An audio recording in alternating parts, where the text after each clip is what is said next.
Hi മക്കളെ, നമ്മൾ കഴിഞ്ഞ ക്ലാസ്സിൽ അഡ്സോർപ്ഷൻ അതേപോലെ അബ്സോർപ്ഷൻ ഒക്കെ എന്താണെന്ന് കണ്ടു, മെക്കാനിസം ഓഫ് അഡ്സോർപ്ഷൻ ഒക്കെ കണ്ടു അല്ലേ. നമുക്കിന്ന് ഇനി ഡിഫറെൻറ്റ് ടൈപ്സ് ഓഫ് അഡ്സോർപ്ഷൻ ഏതൊക്കെയാണെന്ന് നോക്കാം. There are mainly two types of adsorption, that is physical adsorption and chemical adsorption. Physical adsorption is also known as physisorption. അതേപോലെ chemical adsorption മറ്റൊരു പേരാണ് chemisorption. ഈ രണ്ടെണ്ണവും നമുക്കൊന്ന് വിശദമായിട്ട് പരിചയപ്പെടാം. First of all, let us see what is physical adsorption. If the adsorbate molecules are held on the surface of adsorbent by weak VANDERWAALS forces, the adsorption is called physical adsorption. അതായത് നമ്മുടെ അഡ്സോർബൻറ്റിൻ്റെ സർഫസിൽ adsorbate പിടിച്ചു നിൽക്കുന്നത് വളരെ വീക്കായിട്ടുള്ള വാൻഡർവാൽസ് force കാരണമാണ് എങ്കിൽ അത്തരം അഡ്സോർപ്ഷനെയാണ് നമ്മൾ ഫിസിക്കൽ അഡ്സോർപ്ഷൻ എന്ന് വിളിക്കുക. പലതരം ഫോഴ്സസ് ഉണ്ട് എന്നൊക്കെ നമ്മൾ പ്ലസ് വണ്ണിൽ പഠിച്ചിട്ടുണ്ട് അല്ലേ. അപ്പോൾ അതിൽ ഈ അഡ്സോർബൻറ്റിനെയും പിടിച്ചു നിർത്തുന്നത് വീക്ക് വാൻഡർവാൽസ് ഫോഴ്സ് ആണെങ്കിൽ അത്തരം അഡ്സോർപ്ഷനെ നമ്മൾ ഫിസിക്കൽ അഡ്സോർപ്ഷൻ എന്ന് വിളിക്കുന്നു. Physical adsorption is also known as physisorption or van der Waals adsorption. Now, example for physical adsorption is condensation of water molecules on the surface of a glass. ഇങ്ങനെ ഗ്ലാസിൻ്റെ പുറത്ത് വെള്ളത്തുള്ളികൾ നിൽക്കണം. നമ്മൾ അഡ്സോർപ്ഷൻ എക്സാമ്പിൾ കണ്ടില്ല, അത് physical അഡ്സോർപ്ഷന് ഉദാഹരണമാണ്. Now let us see what are the important characteristics of physical adsorption. Physical അഡ്സോർപ്ഷൻ്റെ first important പോയിൻ്റാണ് lack of specificity. Lack of specificity എന്ന് പറഞ്ഞാൽ ഒരു സ്പെസിഫിക് നേച്ചർ ഇല്ല ഫിസിക്കൽ അഡ്സോർപ്ഷനെ സംബന്ധിച്ചിടത്തോളം. അതായത് ഫിസിക്കൽ അഡ്സോർപ്ഷനിലുള്ള ഫോഴ്സ് എന്ന് പറയുന്നത്, അട്രാക്റ്റീവ് ഫോഴ്സ് എന്ന് പറയുന്നത് വാൻഡർവാൽസ് ഫോഴ്സാണ്. അപ്പോൾ അതുകൊണ്ട് തന്നെ ആ ഒരു അഡ്സോർബൻ്റെ സർഫസിന് ഏത് തരം അഡ്സോർബേറ്റ് വേണമെങ്കിലും അഡ്സോർബ് ചെയ്യപ്പെടാം. ഒരു അഡ്സോർബേറ്റിനോട് പ്രത്യേക പ്രിഫറൻസ് ഒന്നും അഡ്സോർബൻറ്റ് കാണിക്കുന്നില്ല. അപ്പോൾ it can adsorb all type of adsorbates to its surface but to a different extent. അതായത് ചില അഡ്സോർബേറ്റിനെ കൂടുതൽ നന്നായിട്ട് അഡ്സോർബ് ചെയ്യാൻ കഴിയും എന്നുള്ളൊരു വ്യത്യാസം ഒഴിച്ചാൽ പ്രത്യേകിച്ച് പ്രിഫറൻസുകളൊന്നും അഡ്സോർബേറ്റുകളോട് കാണിക്കുന്നില്ല ഫിസിക്കൽ അഡ്സോർപ്ഷൻ്റെ കേസിൽ. അതാണ് ലാക്ക് ഓഫ് സ്പെസിഫിക് നേച്ചർ അല്ലെങ്കിൽ ലാക്ക് ഓഫ് സ്പെസിഫിസിറ്റി എന്ന് പറയുന്നത്. ഒരാളോട് പ്രത്യേക താല്പര്യമൊന്നും അഡ്സോർബൻറ്റിന് ഇല്ല. രണ്ടാമത്തെ പോയിൻ്റാണ് റിവേഴ്സിബിൾ നേച്ചർ. അതായത് physical adsorption is reversible in nature. അതെന്ന് പറഞ്ഞാൽ ഫിസിക്കൽ അഡ്സോർപ്ഷൻ വഴി അഡ്സോർബ് ചെയ്യപ്പെട്ട അഡ്സോർബേറ്റിനെ അഡ്സോർബൻ്റെ സർഫസിൽ നിന്ന് വേർതിരിക്കാൻ പറ്റും. അതായത് നമുക്ക് ഡീസോർപ്ഷൻ നടത്താൻ എളുപ്പമാണ് എന്നാണ് അർത്ഥം.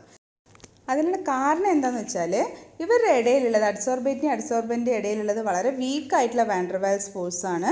അപ്പോൾ അതുകൊണ്ട് തന്നെ ഹീറ്റ് ചെയ്താലോ അല്ലെങ്കിൽ പ്രഷർ കുറയ്ക്കുകയോ ഒക്കെ ചെയ്തിട്ടുണ്ടെങ്കിൽ നമുക്ക് ഡീസോർപ്ഷൻ നടത്താൻ വളരെ എളുപ്പമാണ്. So, physical adsorption is reversible in nature. Now, third point, low enthalpy of adsorption. Enthalpy of adsorption എന്ന് പറഞ്ഞിട്ടുണ്ടെങ്കിൽ amount of heat energy released when 1 mole of adsorbate get adsorbed to the surface of the adsorbent. അതായത് അഡ്സോർബൻ്റെ സർഫസിൽ 1 മോൾ adsorbate adsorb ചെയ്യപ്പെടുമ്പോൾ release ചെയ്യുന്ന heat എനർജീനെയാണ് നമ്മൾ enthalpy of adsorption എന്ന് പറയുന്നത്. ആ എൻതാൽപ്പി ഓഫ് അഡ്സോർപ്ഷൻ ഫിസിക്കൽ അഡ്സോർപ്ഷൻ്റെ കേസിൽ വളരെ കുറവാണ്. കാരണം ഇതുതന്നെയാണ് കാരണം. എന്താണ്? അവരുടെ ഇടയിലുള്ളത് വളരെ വീക്കായിട്ടുള്ള അട്രാക്റ്റീവ് ഫോഴ്സാണ്. അപ്പോൾ വളരെ കുറച്ച് ഹീറ്റ് എനർജിയെ റിലീസ് ചെയ്യുന്നുള്ളൂ. അപ്പോൾ നമ്മൾ 3 പോയിന്റ് കഴിഞ്ഞു. ഇനി 4ാമത്തെ പോയിൻ്റാണ് there is no need of activation energy for physical adsorption. Physical adsorption does not involve any chemical reaction അല്ലേ. ഫിസിക്കൽ അഡ്സോർപ്ഷനിൽ കെമിക്കൽ ബോണ്ട് ഫോർമേഷൻ അങ്ങനെ കെമിക്കൽ റിയാക്ഷൻ ഒന്നും നടക്കാത്തതുകൊണ്ട് തന്നെ it requires no activation energy. Now next point is the favorable condition for physical adsorption is low temperature. അതിനിപ്പോൾ പ്രത്യേകിച്ച് explain ചെയ്യേണ്ട ആവശ്യമൊന്നുമില്ല. ലോ ടെമ്പറേച്ചറിലാണ് ഫിസിക്കൽ അഡ്സോർപ്ഷൻ നന്നായിട്ട് നടക്കുക. പിന്നെ ടെമ്പറേച്ചർ കൂടുന്നതിനനുസരിച്ച് ഫിസിക്കൽ അഡ്സോർപ്ഷൻ ഡിക്രീസ് ചെയ്യുകയാണ് ചെയ്യുക.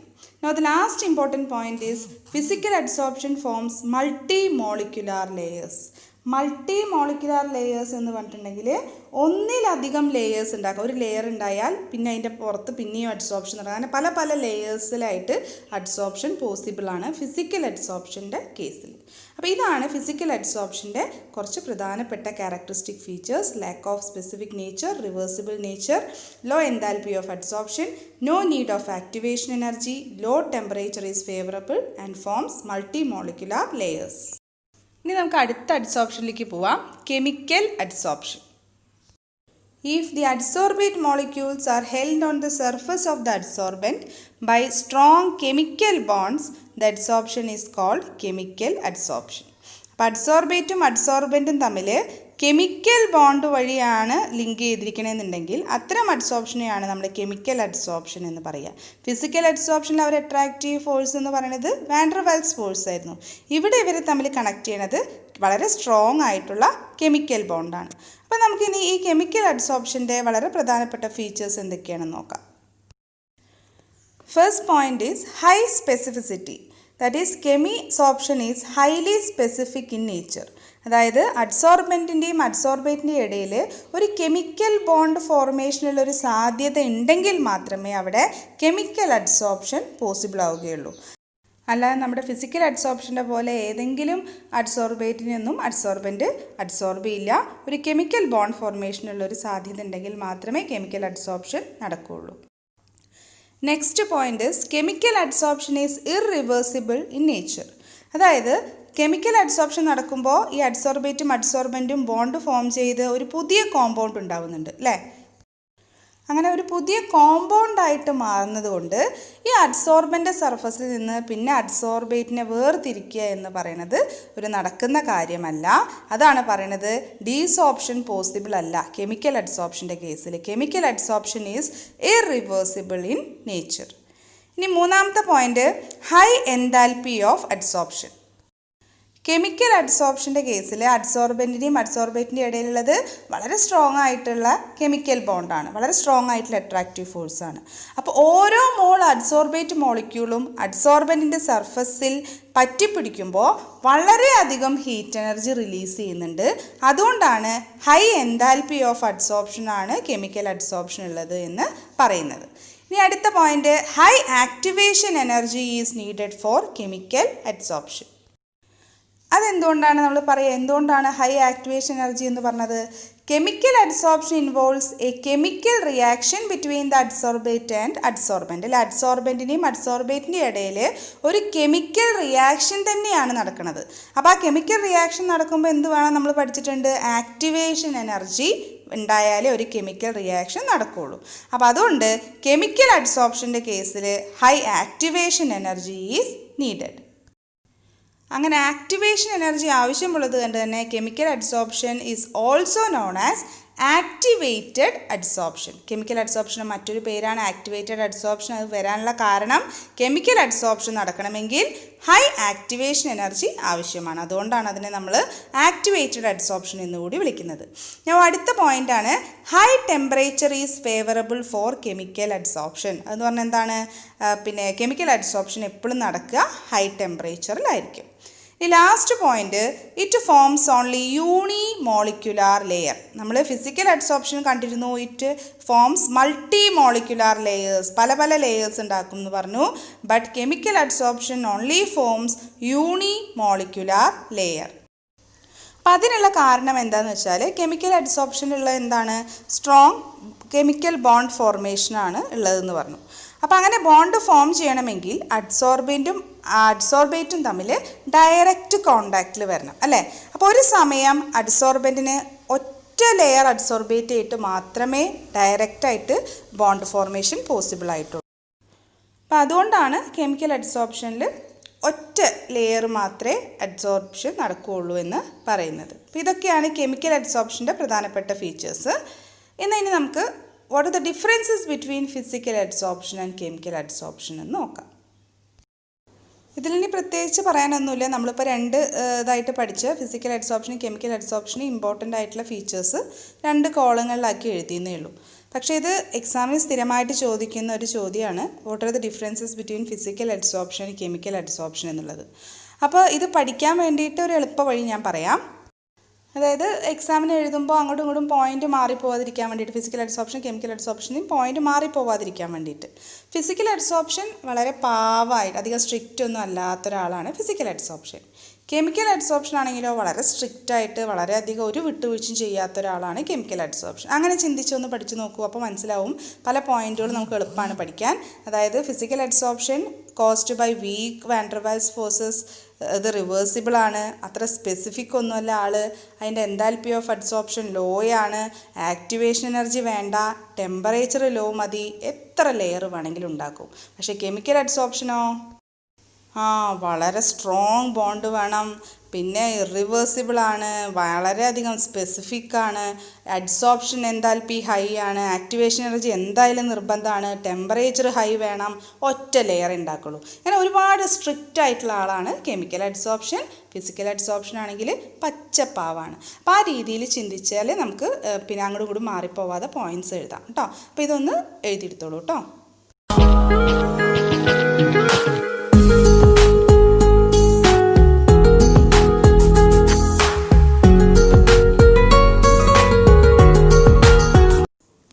നമുക്ക് അടുത്ത ടോപ്പിക്കിലേക്ക് കിടക്കാം.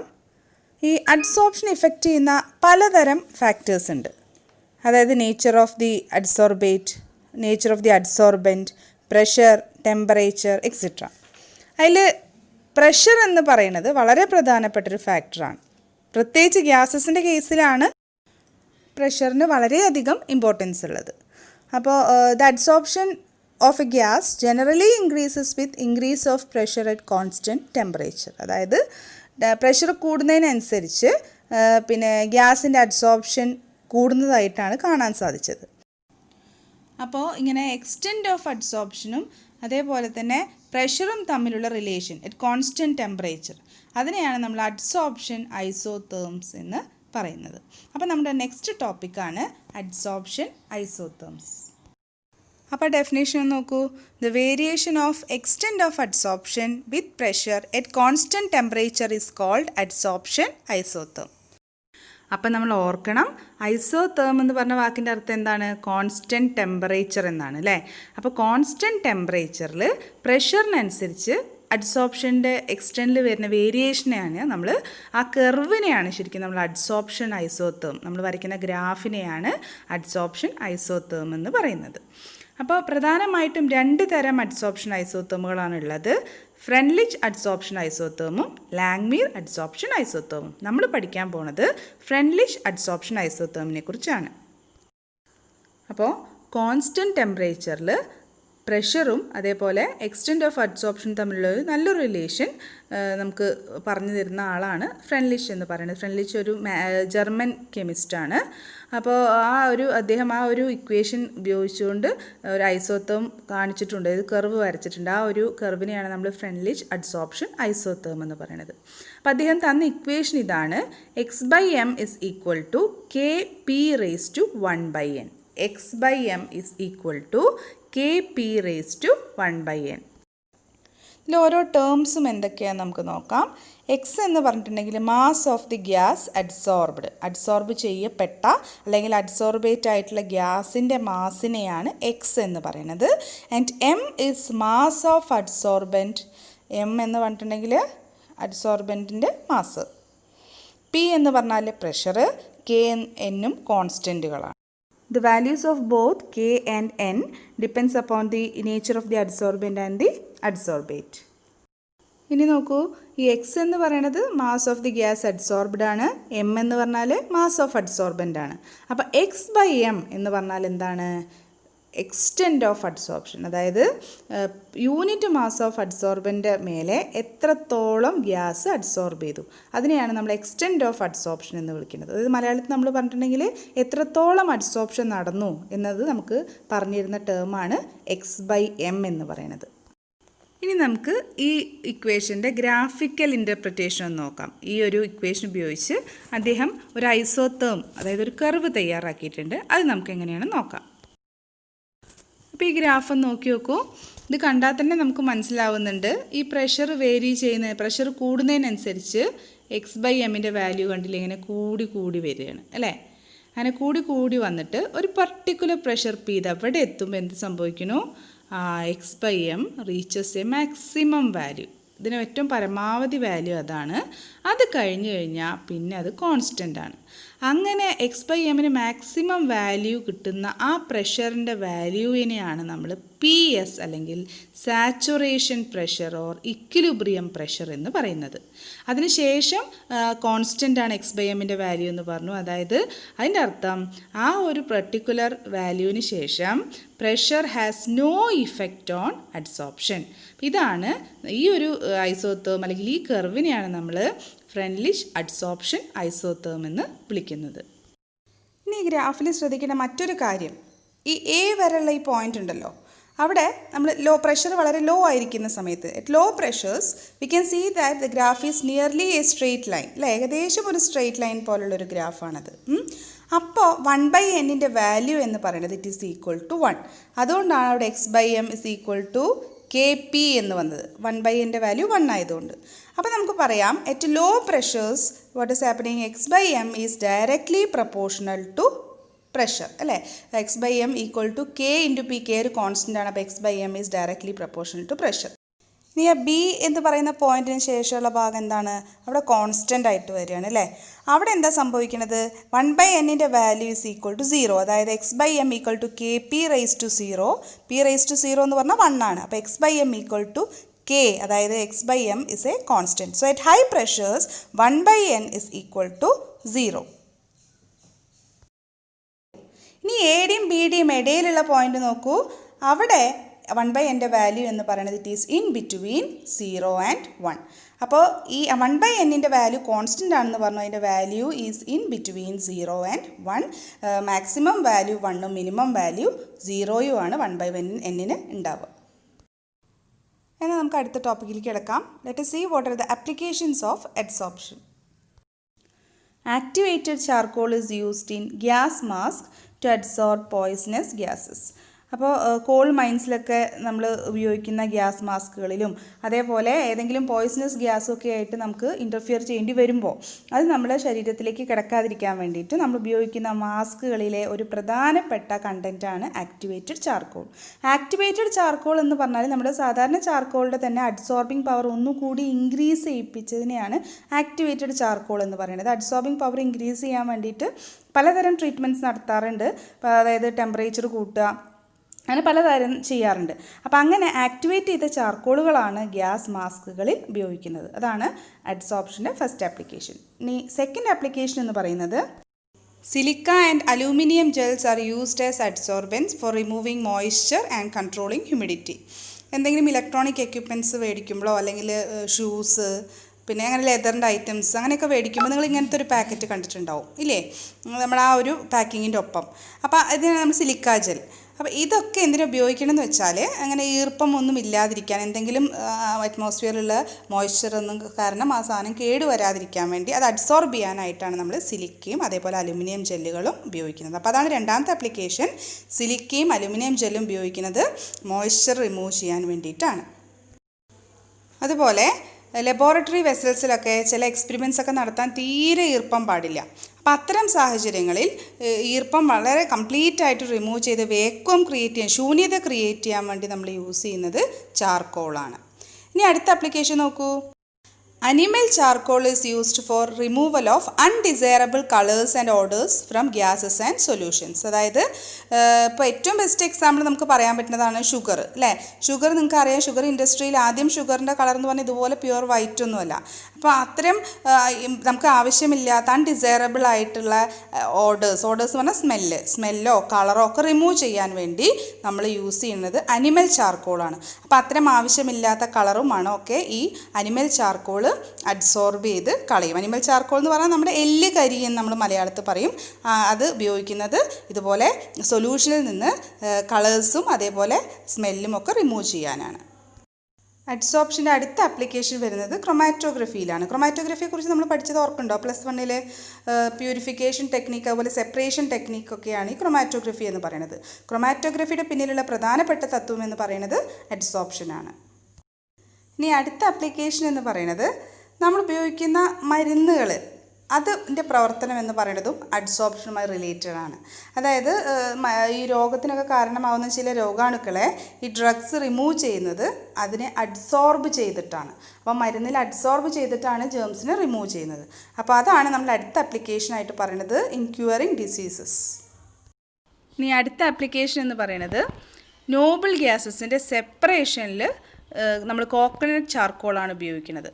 അതും അഡ്സോർപ്ഷൻ്റെ മറ്റൊരു ആപ്ലിക്കേഷനാണ്. A mixture of noble gases can be separated by adsorption on coconut charcoal at different temperatures. അതിനുള്ള കാരണം എന്താണെന്ന് വെച്ചാൽ പല ഇനേർട്ട് ഗ്യാസസിനെയും പല രീതിയിലാണ് കോക്കനട്ട് ചാർക്കോൾ അഡ്സോർബ് ചെയ്യുക.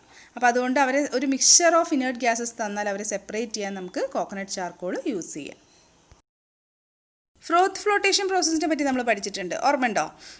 സൾഫൈഡ് ഓർസിൻ്റെ കോൺസെൻട്രേഷൻ ഉപയോഗിക്കുന്ന ഒരു ടെക്നിക്കാണ്. അതിന് വേണ്ടിയിട്ട് നമ്മൾ എന്താ ചെയ്യുക, ഓറും പൈനോയിലും വാട്ടറും കൂടി ഇങ്ങനെ ഒരു ടാങ്കിൽ വെച്ച് നന്നായിട്ട് മിക്സ് ചെയ്യും. അപ്പോൾ എന്ത് സംഭവിക്കും, ഓർ പാർട്ടിക്കിൾസ് ആ ഒരു പത ഉണ്ടാവുന്നുണ്ട്, ആ ഒരു പതയിൽ അഡ്സോർബ് ചെയ്യപ്പെട്ടിട്ട് ഈ ഇതിൻ്റെ മേലെ ഇങ്ങനെ പൊന്തി നിൽക്കും. ഗാങ് പാർട്ടിക്കിൾസ് അല്ലെങ്കിൽ ഇമ്പ്യൂരിറ്റീസ് ടാങ്കിൻ്റെ താഴെ സെറ്റിൽ ചെയ്യുകയും ചെയ്യും. അവിടെ നടക്കുന്നത് അഡ്സോർപ്ഷൻ്റെ മറ്റൊരു ആപ്ലിക്കേഷനാണ്. Or particles R adsorbed on the ഫ്രോത്ത്, അല്ലേ? അപ്പോൾ ഇതാണ് നമ്മുടെ അടുത്ത application, ഫ്രോത്ത് flotation process. Now the next application of adsorption is heterogeneous catalysis. Heterogeneous catalysis എന്ന് പറഞ്ഞിട്ടുണ്ടെങ്കിൽ കാറ്റലിസ്റ്റും അതുപോലെ റിയാക്റ്റൻസും വ്യത്യസ്ത ഫേസുകളിലാവുമ്പോഴതിനെയാണ് നമ്മൾ ഹെറ്ററോജീനിയസ് കറ്റാലിസിസ് എന്ന് പറയുക. ഫോർ എക്സാമ്പിൾ, ഇപ്പോൾ റിയാക്റ്റൻ്റ് സോളിഡും അതേപോലെ കാറ്റലിസ്റ്റ് ഗ്യാസ് ആവുക, അല്ലെങ്കിൽ റിയാക്റ്റൻ്റ് ലിക്വിഡും നമ്മുടെ കാറ്റലിസ്റ്റ് സോളിഡ് ആവുക. അങ്ങനെ രണ്ടുപേരും വ്യത്യസ്ത ഫേസുകളിൽ വരുമ്പോഴാണ് നമ്മൾ ഹെറ്ററോജീനിയസ് കറ്റാലിസിസ് എന്ന് പറയുക. അപ്പോൾ ഈ കാറ്റലിസ്റ്റ് സോളിഡ് ആണെങ്കിൽ അവിടെ ആ കാറ്റലിസ്റ്റിൻ്റെ പ്രവർത്തനം നടക്കുന്നത് റിയാക്റ്റൻ്റ് കാറ്റലിസ്റ്റിൻ്റെ സർഫസിൽ അഡ്സോർബ് ചെയ്യപ്പെടുന്നത് കൊണ്ടാണ്. അപ്പോൾ അതാണ് നമ്മളിവിടെ പറയണത്. പിന്നെ ഹെറ്ററോജീനിയസ് കറ്റാലിസിസ് അഡ്സോർപ്ഷൻ ഒരു നല്ല എക്സാമ്പിളാണ് എന്നുള്ളത്. അതെങ്ങനെ നടക്കുന്നു എന്നൊക്കെ നമ്മൾ ഈ ചാപ്റ്ററിൽ തന്നെ അടുത്തതായിട്ട് പഠിക്കും. അപ്പോൾ ഇതൊക്കെയാണ് അഡ്സോർപ്ഷൻ്റെ വ്യത്യസ്തമായിട്ടുള്ള ആപ്ലിക്കേഷൻസ്. അപ്പോൾ ഇന്ന് നമ്മൾ എന്തിനൊക്കെ കുറിച്ച് പഠിച്ചു? Physical adsorption, chemical adsorption, Freundlich adsorption isotherm, അതേപോലെ അഡ്സോർപ്ഷൻ്റെ പലതരം ആപ്ലിക്കേഷൻസ്. എന്നാൽ നമുക്കിനി അടുത്ത ക്ലാസ്സിൽ കാണാം. Bye, thank U.